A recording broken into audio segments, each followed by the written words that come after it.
This method can help answer key questions of population heterogeneity through the morphological assessment of the cells.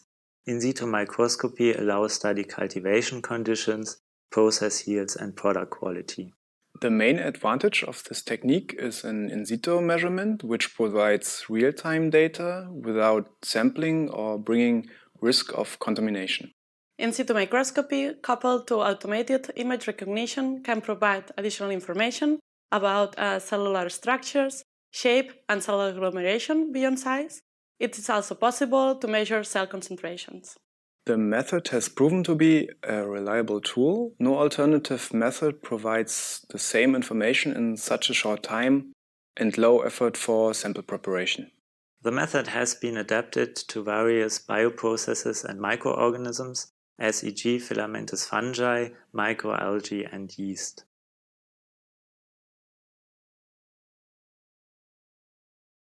The probe is used in conjunction with a computer. The hardware consists of a single rod probe with a high-resolution CCD camera. Cells that pass through an adjustable measurement gap are imaged by the camera. Light enters the gap opposite the camera, meaning illumination is by transmission. Set the hardware parameters using cell concentrations that span the expected range.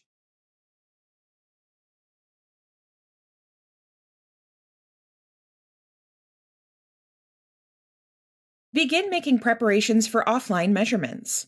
Use a thickness gauge to adjust the measurement gap.